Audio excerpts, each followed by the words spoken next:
Selamat siang semuanya, perkenalkan nama saya Chandra Septiawati dan pada kesempatan kali ini saya ingin mempresentasikan mengenai proposal tesis saya yang berjudul Perencanaan Kampanye Kekerasan Bukan Cinta untuk meningkatkan kesadaran remaja akan bahaya kekerasan dalam pacaran. Hal pertama yang ingin saya jelaskan adalah mengenai pengertian KDP.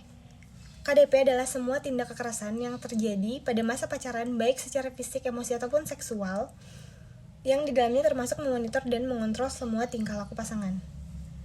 Tindak KDP ini terbagi ke dalam beberapa bentuk. Bentuk yang pertama adalah secara fisik, yaitu seperti menendang atau memukul pasangan. Yang kedua adalah secara verbal, seperti memberi ancaman atau merendahkan pasangan. Yang ketiga adalah adalah tindak kekerasan secara ekonomi, yaitu dengan mengontrol pengeluaran dan juga pemasukan pasangan secara berlebihan. Dan yang terakhir adalah tindak kekerasan secara seksual. Ada banyak sekali dampak negatif yang akan didapat oleh korban KDP. Yang pertama adalah luka-luka secara fisik seperti patah tulang ataupun luka-luka lain yang bisa membahayakan nyawa korban. Lalu yang kedua adalah korban berpeluang besar untuk mengalami anxiety, depresi, trauma, hingga keinginan untuk bunuh diri. Korban juga berpeluang besar mengalami kehamilan di luar nikah yang bisa merujuk pada pernikahan dini. Dan juga yang terakhir adalah korban berpeluang besar untuk terkena penyakit menular seksual seperti HIV dan AIDS. Angka KDP di Indonesia sangatlah tinggi. KDP menjadi kasus nomor 2 tertinggi setelah KDRT yang terjadi di ranah personal yang menyerang perempuan menurut catatan tahunan milik Komnas Perempuan. Menurut Soniset, angka KDP di Indonesia tinggi karena kurangnya kesadaran masyarakat dan pengetahuan masyarakat tentang pengertian KDP yang sesungguhnya. Banyak masyarakat yang mewajarkan tingkah KDP sehingga mereka tidak menyadari bahwa mereka sedang terjebak di dalam hubungan yang di dalamnya ada tindak kekerasan dalam pacaran. Mengapa isu ini penting untuk dibahas? Seperti yang telah saya sebutkan barusan. Yang pertama adalah karena tingginya angka KDP di Indonesia. Yang kedua karena kurangnya pengetahuan masyarakat menjadi salah satu faktor utama dari tingginya kasus KDP yang terjadi. Dan yang ketiga adalah karena banyaknya dampak negatif yang menimpa korban. Dan yang terakhir adalah karena angka kasus kekerasan dalam pacaran di Indonesia yang terus meninggi di setiap tahunnya. Perencanaan karya ini akan dijalankan oleh Rupa Kreatif. Rupa Kreatif adalah sebuah production house di Jakarta yang memiliki target utama remaja. Rupa Kreatif menawarkan berbagai jenis produksi video, foto, dan juga produksi buku tahunan. Mengapa Rupa Kreatif ingin menjalankan perencanaan kampanye ini? Hal ini karena Rupa Kreatif ingin menjadikan perencanaan kampanye ini sebagai salah satu strategi PR perusahaan mereka, di mana arti dari sebuah kegiatan PR adalah untuk mendapatkan kerjasama ataupun kepercayaan dari sekelompok orang. Di sini Rupa Kreatif ingin mendapatkan kepercayaan dari target publiknya, yaitu remaja. Oleh karena itu, mereka mengangkat isu yang dekat dengan target publiknya, yaitu remaja. Melalui perencanaan karya ini juga Rupa Kreatif berharap kalau mereka akan memiliki value lebih di mata target publiknya, sehingga target publiknya akan memilih mereka dibanding kompetitor-kompetitor lainnya. Kampanye ini akan dijalankan menggunakan media film. Akan ada 13 episode yang tayang dalam waktu 6 bulan, yaitu dimulai dari tanggal 8 Maret 2021 hingga tanggal 30 Agustus 2021. Tanggal 8 Maret dipilih sebagai tanggal awal pembukaan perencanaan kampanye ini karena tanggal 8 Maret bertepatan dengan Hari Perempuan. Film yang digunakan dalam perencanaan kampanye ini akan ditayangkan melalui media sosial Instagram. Instagram dipilih karena pada saat ini remaja cenderung lebih sering membuka Instagram daripada media sosial lainnya. Selain itu, media film juga dipilih karena menurut survei yang saya lakukan, kebanyakan remaja cenderung lebih senang mendengar atau mendapat informasi melalui desain grafis ataupun video dibanding dengan membaca sebuah tulisan.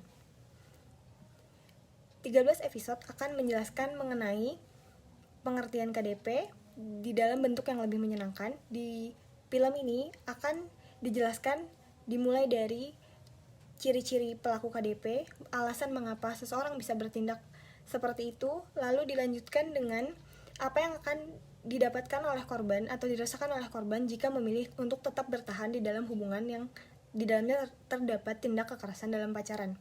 Diharapkan melalui film ini, korban bisa menyadari jika tindak kekerasan dalam pacaran bukanlah sesuatu yang bisa ditoleransi. Rumusan masalah dari perencanaan ini adalah bagaimana cara membuat sebuah kampanye melalui media film yang dapat membantu meningkatkan kesadaran remaja akan bahaya kekerasan dalam pacaran sebesar 25% dalam waktu 6 bulan.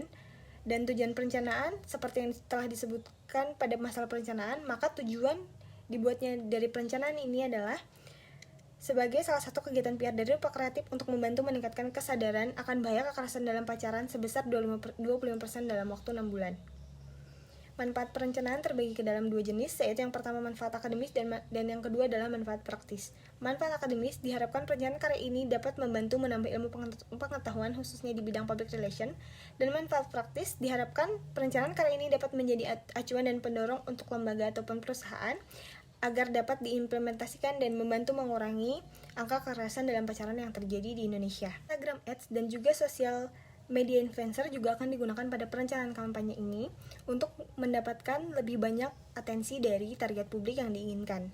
Mengapa Instagram Ads dipilih? Instagram Ads dipilih karena Instagram Ads bisa mempromosikan kampanye ini kepada target-target yang diinginkan.